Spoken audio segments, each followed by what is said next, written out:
الحمد لله رب العالمين والصلاة والسلام على أشرف الأنبياء والمرسلين وعلى آله وأصحابه أجمعين أما بعد. اس وقت دو باتیں عید سے متعلق عرض کرنی ہیں. پہلی چیز تو صدقہ فطر ہے. اصل میں عید اللہ کی مہمانی کا ایک دن ہوتا ہے جو غریب، امیر، مالدار اور غریب سب کے لیے برابر ہے. عید کے دن سب مسلمان، مرد عورت، چھوٹے بڑے، امیر اور غریب سب اللہ کے مہمان ہوتے ہیں. اللہ کی ذات بڑی غیور ہے. اس کی غیرت ہرگز اس بات کو گوارا نہیں کرتی کہ ایک مالدار مسلمان عید کے دن اپنے گھر میں اچھا کھائے، اچھا پکائے، اچھا پہنے، اس کے بچے اچھے کپڑے پہنے، اچھی چیزیں کھائیں، اور برابر ہی کے اندر اس کا ایک پڑوسی ہو اور وہ انتہائی مفلسی کے عالم میں ہوں اور عید کے دن بھی اس کے گھر کا چولہا روشن نہ ہو. اللہ تعالیٰ کو یہ چیز ہرگز پسند نہیں ہے. اس لیے اللہ تعالیٰ نے مالدار مسلمان پر اس بات کو ضروری قرار دیا ہے کہ وہ عید کی نماز کو جانے سے پہلے صدقہ فطر ادا کرے تاکہ غریب مسلمان بھی اس کے ساتھ عید کی خوشیوں میں شریک ہو سکے.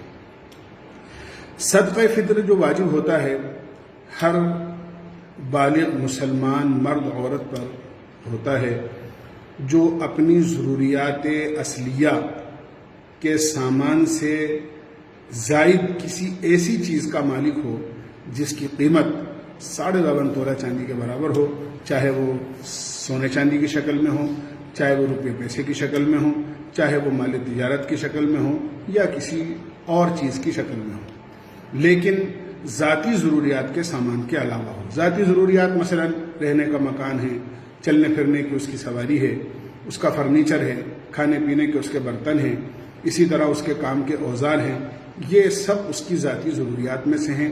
ان کے علاوہ اگر کوئی چیز اس کے پاس اتنی قیمت کی ہے جس کی قیمت 52.5 تولہ چاندی کے برابر ہے تو اس آدمی کو اپنی طرف سے اور اپنے نابالغ اولاد کی طرف سے صدقہ فطر ادا کرنا ضروری اور واجب ہے. صدقہ فطر اگر سے واجب تو ہوتا ہے عید کی صبح میں، لیکن اگر کوئی آدمی اس کو رمضان المبارک میں ادا کرنا چاہے تو رمضان المبارک میں بھی ادا کر سکتا ہے. اگر اس کے بعد ادا کرنا چاہے تو اس کے بعد بھی کر سکتا ہے. لیکن اچھا یہ ہے کہ عید کی نماز کو جانے سے پہلے صدقہ فطر ادا کر کے جائے. لیکن خدا نہ خواستہ اگر کسی نے اپنا صدقہ فطر عید کی نماز کو جانے سے پہلے کسی عذر کی وجہ سے ادا نہیں کیا ہے تو عید کی نماز کے بعد ادا کر دے، معاف نہیں ہوتا. جب بھی اس کو موقع ملے وہ ادا کرے. صدقہ فطر اپنی طرف سے، اپنی نابالغ اولاد کی طرف سے اس پر واجب ہوتا ہے اور ادا کرنا ضروری ہے. بالغ اولاد اگر صاحب نصاب ہے تو وہ خود اپنی ادا کرے. اسی طرح بیوی وہ صاحب نصاب ہے تو وہ اپنی خود ذمہ دار ہے. ماں باپ موجود ہیں تو وہ خود اپنے ذمہ دار ہیں اگر صاحب نصاب ہیں. اگر صاحب نصاب نہیں ہے تو ان میں کسی قسم کا ان کے اوپر صدقہ فطر واجب نہیں ہے. لیکن اگر کوئی آدمی استحساناً اپنی طرف سے ادا کر رہا ہے، اپنے نابالغ اولاد کی طرف سے ادا کر رہا ہے اور ساتھ ہی میں بالغ اولاد کی طرف سے، بیوی کی طرف سے، ماں باپ کی طرف سے ادا کرتا ہے تو وہ ادا ہو جائے گا. وہ بچی جس کی شادی ہو چکی ہے اور بیاہ کر وہ اپنے سسرال جا چکی ہے، اس کا کوئی صدقہ فطر باپ کے ذمے نہیں ہے. اس کا صدقہ فطر اگر وہ صاحب نصاب ہے تو اس کے خود کے ذمے ہیں، وہ ادا کرے یا اس کے سسرال والے ادا کریں، اس کا شوہر ادا کرے. اسی طرح عید کے موقع پر اگر کوئی مہمان آپ کے یہاں آئے ہوئے ہیں تو مہمان کا 1 ہوں، 2 ہوں، 10 ہوں، 20 ہوں، کسی بھی مہمان کا آپ کے ذمے صدقہ فطر ادا کرنا ضروری اور واجب نہیں ہے. اسی طرح اگر آپ کے یہاں کوئی جانور پلے ہوئے ہیں، بہت سے لوگوں کی عادت ہوتی ہے بکرا بکری پالنے کی، اسی طرح پرندے پالنے کی، کبوتر وغیرہ پالنے کی، کوئی بھی جانور اگر آپ کے یہاں پلا ہوا ہے اس جانور کا کسی بھی قسم کا صدقہ فطر آپ کے ذمہ ضروری اور واجب نہیں ہے. اسی طرح بعض مستورات گھر میں ہوتی ہیں، حاملہ ہوتی ہیں، ان کے پیٹ میں بچہ ہوتا ہے. حاملہ عورت جس کے پیٹ میں بچہ ہے جو ابھی عید کی صبح تک پیدا نہیں ہوا ہے، ایسے حمل کا یا پیٹ کے بچے کا کسی بھی قسم کا صدقہ فطر ادا کرنا نہ ماں باپ کے ذمے ہے نہ کسی اور کے ذمے ہے. اس کا صدقہ فطر ادا نہیں کیا جائے گا.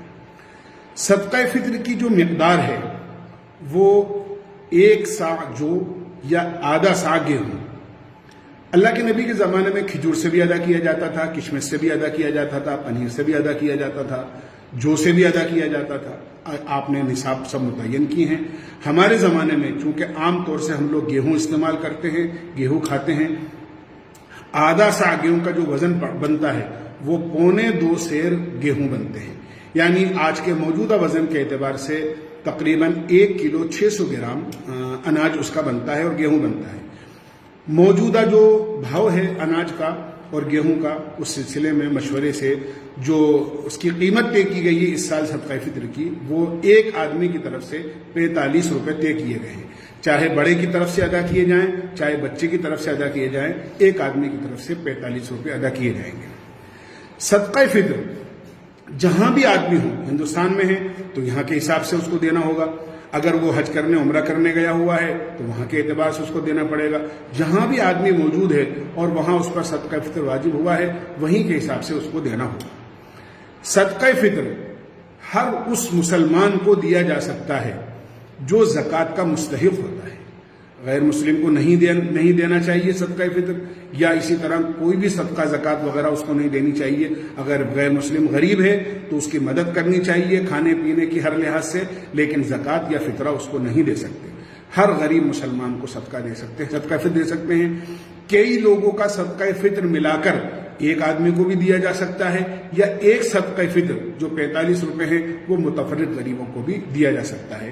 جس طرح چاہے آدمی کر لے. آدمی کا صدقہ فطر اس طرح ادا ہو جائے گا.